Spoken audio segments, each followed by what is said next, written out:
Students, inventory का जो question upload किया था मैंने, बेसिकली ये मेरे लेक्चर नंबर 80 जो इन्वेंट्री पढ़ा रहा था उसके अंदर ही मैंने इस क्लास के अंदर करवाया है। इसका सलूशन डिस्कस करते हैं।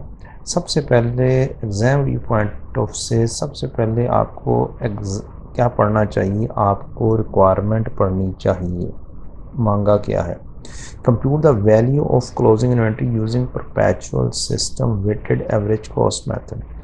तो ये वाहिद मेथड ऐसा है जिसके अंदर कॉस्ट कार्ड लाजमी है, बाकी सब में कॉस्ट कार्ड के बगैर आराम से गुजारा हो सकता है, चाहे फाइफो परपेचुअल सिस्टम हो, फाइफो पीरियोडिक सिस्टम हो। और पीरियोडिक सिस्टम में तो कॉस्ट कार्ड की ज़रूरत ही नहीं होती है, तो फाइफो परपेचुअल सिस्टम में भी कॉस्ट कार्ड की ज़रूरत नहीं, प्रोवाइडेड उसने आपको क्लोजिंग स्टॉक को सिर्फ वैल्यू करने का कहा हो।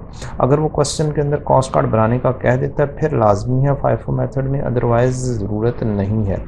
आप एग्ज़ाम के अगर पास पेपर्स को भी एनालाइज करें तो उसके अंदर जहाँ पर भी एवको और फाइफो इकट्ठा दिया गया है तो एवको के मार्क्स 7, 8, 9 मार्क्स होंगे, लेकिन फाइफो के मार्क्स 2 या 3 मार्क्स होंगे। रीज़न, उसके अंदर कॉस्ट कार्ड की ज़रूरत नहीं होती है।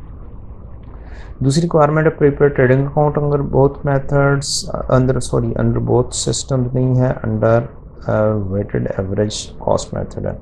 Prepare ledger of cost of sales and inventory, ये तीसरी रिक्वायरमेंट। चौथी requirement general entries for sale and purchase, purchase return, sale return and losses if any. ये चंद चीज़ें हैं जिसको हमने कैटर करना है। तो जब आपको पता चल गया कि आपको कॉस्ट कार्ड बनाना है तो सबसे पहले आपको कॉस्ट कार्ड का फॉर्मेट बनाना है। नंबर 1,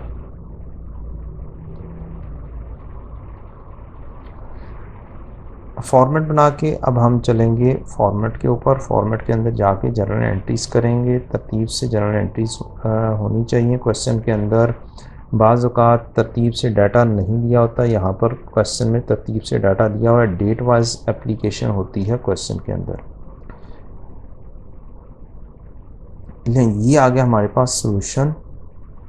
फॉर्मेट बना दिया हमने। फॉर्मेट के अंदर मैं जैसे स्टूडेंट्स को करवाता हूँ, मैं लेफ़्ट पेज के ऊपर एक डेट डिस्क्रिप्शन और परचेजेस का के लिए कहता हूँ, और राइट पेज के ऊपर आपने बाकी का काम करना है। रीज़न, पेपर के अंदर हॉरिजॉन्टल क्यों नहीं करना, इसलिए कि आपको वर्टिकल करने में बहुत आसानी रहती है, आपके सामने लाइंस लगी हुई होती हैं और आपको प्रॉब्लम नहीं होती है। एग्ज़ामिनेशन डिपार्टमेंट से मैं पूछ भी चुका हुआ हूँ कि ऐसे करने में कोई हर्ज तो नहीं है। जब से ये टेक्निकली आई के पेपर चेकिंग जो होगी सॉफ्ट में होगी, तो उन्होंने भी कहा कोई प्रॉब्लम नहीं है, आप लेफ़्ट और राइट पेज के ऊपर ऐसे क्वेश्चंस परफॉर्म कर सकते हैं। जी, तो डिस्कस करते हैं। ओपनिंग आ गया आपका पास 14,80,000 का, 1,000 और 1,48 आपने लिया था। ये क्वेश्चन है 10,000, 1,48 आपने ओपनिंग फेंक लिया। 6 जनवरी को परचेजेस है इंक्लूसिव ऑफ सेल्स टैक्स। अब बहुत बड़ी प्रॉब्लम आ गई, जब इंक्लूसिव ऑफ सेल्स टैक्स है तो हमें एक्सक्लूसिव ऑफ सेल्स टैक्स लेना है।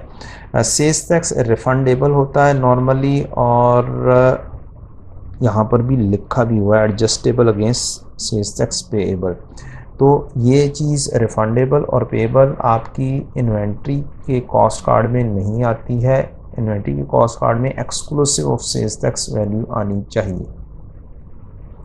कितने परसेंट सेल्स टैक्स है? 17%। इसका मतलब है 17% ऐड किया हुआ है हमने, तो हमें 17% के बगैर चाहिए, तो हम बड़े आसानी से given amount divide by given amount की परसेंटेज करके भी निकाल सकते। तो लेकिन हमें कौन सी चाहिए? 100% के ऊपर। तो बहुत आसान सी चीज़ है, 1.17 से डिवाइड कर दें, डायरेक्ट आपका आंसर आ जाएगा 150। ये लेने के बाद आपको एप्को मेथड में एवरेज लेने का तरीका आता है। 14,80,000 में 2250 ऐड करेंगे, इधर से 10,000 में 15,000 ऐड करेंगे, 25,000 हो जाएगा।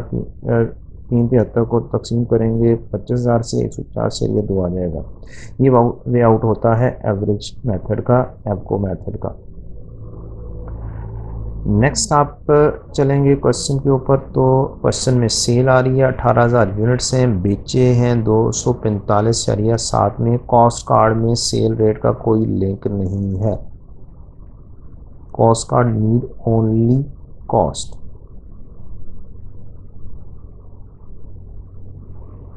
ये वाली सेल का रेट हमारा, जब हम सेल ट्रेडिंग अकाउंट बनाएंगे, जो सेल्स की वैल्यू वर्कआउट करनी है वहाँ पर काम होगा। वहाँ पर भी हमें exclusive of sales tax value चाहिए होगी। तो सेल 18,000 यूनिट्स की आपके 373 ये जो रेट था यही अप्लाई हो गया 149.2, और ये वैल्यू आ गई। बाकी के 25,000 में से 18,000 निकल गए, बाकी 7,000 बच गए। अब स्टूडेंट क्या करता है, 7,000 को 149.2 से मल्टीप्लाई करता है, तो फिर ये वाली वैल्यू असल में इस वैल्यू और इस वैल्यू के का जमा होनी चाहिए, क्रॉस वेरिफिकेशन होनी चाहिए। 373 में से 2685 निकले तो बाकी का बैलेंस प्रॉपरली आना चाहिए। तो 10 सवाल इस चीज़ का आप लोग ख्याल रखा करें काइंडली। आपने इसके सामने जब सेल की तो सामने लाजमी तौर पर कॉस्ट ऑफ सेल्स लिखना है। रीज़न क्यों कॉस्ट ऑफ सेल्स लिखना है ये थोड़ी देर बाद डिस्कस करता हूँ इंशाल्लाह मैं। नेक्स्ट ट्रांजैक्शन आएगी आपके पास, आपने इंपोर्ट की 13,300 यूनिट्स इंपोर्ट की है, और इंपोर्ट का आपको डाटा दे दिया गया है कि इंपोर्ट की परचेज प्राइस है 140,400, इसमें सेल्स टैक्स शामिल है। तो इसको वंस अगेन सेल्स टैक्स के बगैर एक्सक्लूसिव सेल्स टैक्स करेंगे।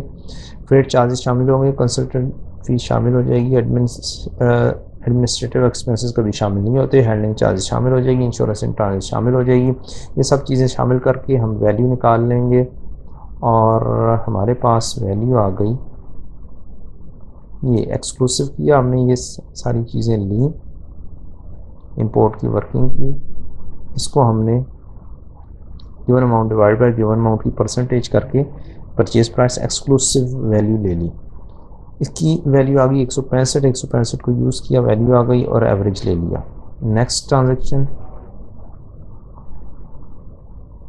Purchase return. अब असल बात आई जिसके ऊपर स्टूडेंट्स कंफ्यूज होते हैं, जिसका स्टूडेंट्स को अक्सर स्टूडेंट्स को नहीं पता होता कि परचेज रिटर्न कैसे लेनी है। अगर तो ये बता दे किस में से आउट ऑफ 6 जनवरी परचेज, तो तब आप उसी डेट की परचेजेस में से इसको रिटर्न करेंगे। अदरवाइज जो मोस्ट रिसेंट होंगी परचेजेस उसमें से रिटर्न कर देंगे।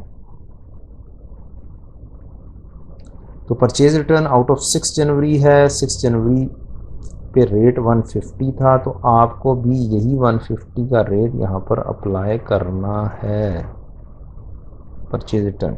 और परचेज रिटर्न परचेजेस के कॉलम में ही ब्रैकेट के साथ लिखेंगे। ये इंपॉर्टेंट बातें हैं एक दो। अब अगली मिस्टेक स्टूडेंट की, इससे पहले बैलेंस आ रहा था 32,38,900, यहाँ पर चीज़ें चली गई हैं, आउट हो गई हैं, तो 32,38,900 में से ये 1.5 लाख रुपया निकल जाना चाहिए। वैसे नॉर्मली हम ये वाला कॉलम ऐड करते हैं, तो अगर ऐड भी करना है तो प्लस -150,000 किया तो -150 हो जाएगा, और ये वैल्यू लेस हो जाएगी। आपने देखा यूनिट्स भी लेस हुए, वैल्यू भी लेस हुई, रेट बढ़ गया, क्योंकि पहले रेट 159 था, अब रिटर्न 150 के ऊपर हुई तो रेट बढ़ गया। परचेज रिटर्न कर दी हमने। नेक्स्ट आया used in business charity advertisement. कोई भी काम हो जाए, आपकी इन्वेंट्री से चीज़ आउट हो गई, इन्वेंट्री से चीज़ आउट आपको चाहे ड्राइंग्स हो, चाहे चैरिटी हो, चाहे बिजनेस में यूज़ हो, चाहे एडवर्टाइजमेंट हो, आपने कॉस्ट के ऊपर करनी होती है। तो एंट्री हो जाएगी एक्सपेंस डेबिट या ड्राइंग्स डेबिट और इन्वेंट्री क्रेडिट।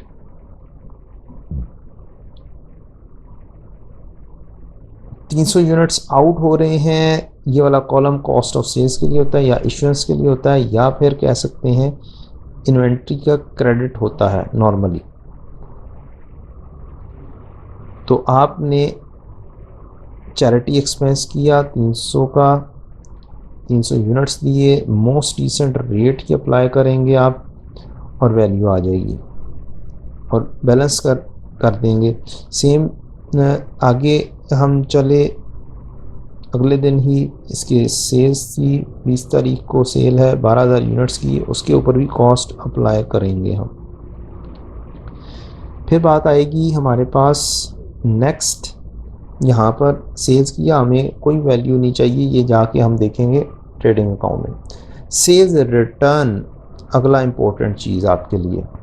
सेल्स रिटर्न में भी वही रेट लेना है जिस डेट के बारे में कहा, अदरवाइज मोस्ट रीसेंट रेट, अगर डेट नहीं बताएगा तो मोस्ट रीसेंट जो रिटर्न सेल की होगी उसमें से रिटर्न आ रही होगी। तो सेल्स रिटर्न हमने किया 1500, तो जिस तारीख को सेल की थी उसमें से रिटर्न आई तो वही वाला रेट हम अप्लाई करेंगे,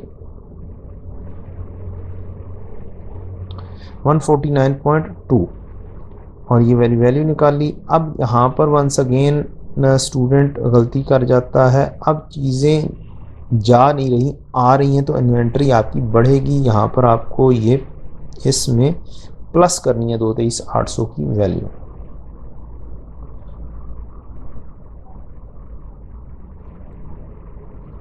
सेल्स रिटर्न भी होगी, ड्राइंग्स होंगी, ड्राइंग्स की वही एंट्री होगी, drawings debit and entry credit, purchases की इस तरह से एंट्री होगी।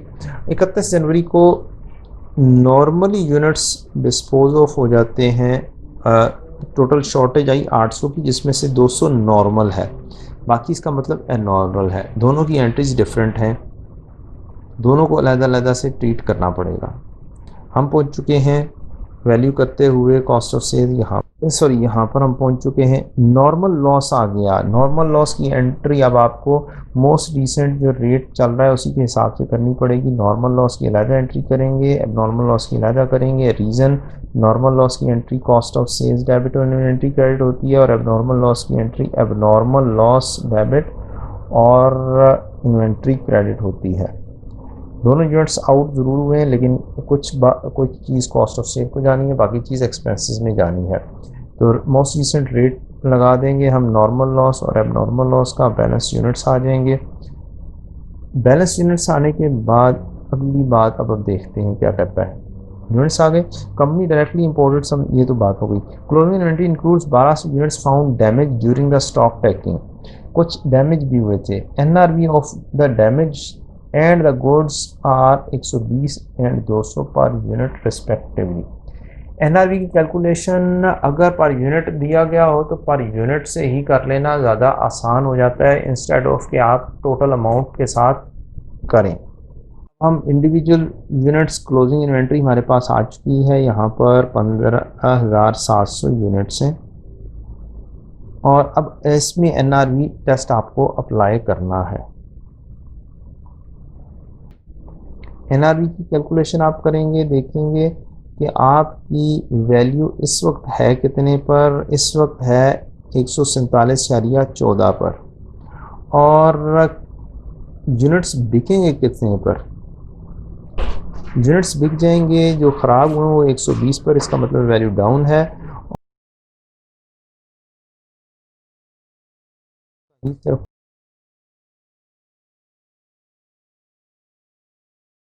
तरफ 686 कैलकुलेशन में आ गया, तो राउंडिंग ऑफ की मिस्टेक्स को इग्नोर करना है आपने।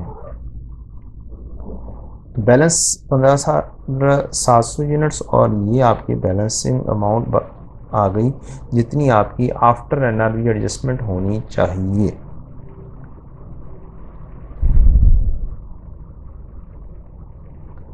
अब अगर तो सिर्फ क्वेश्चन होता कॉस्ट ऑफ सेल्स की वैल्यू बता दो, तो हमने क्या करना था, हमने यहाँ से कॉस्ट ऑफ सेल्स वाली चीज़ें पिक करनी थी, कॉस्ट ऑफ सेल्स वाली चीज़ें पिक करके उन सब को जमा कर देना था, तो हमारे पास कॉस्ट ऑफ सेल्स की वैल्यू आ जानी थी।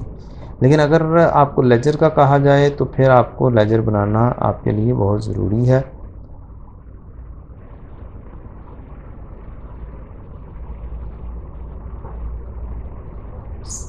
जी, तो इन्वेंट्री का अकाउंट है और कॉस्ट ऑफ सेल्स का अकाउंट है।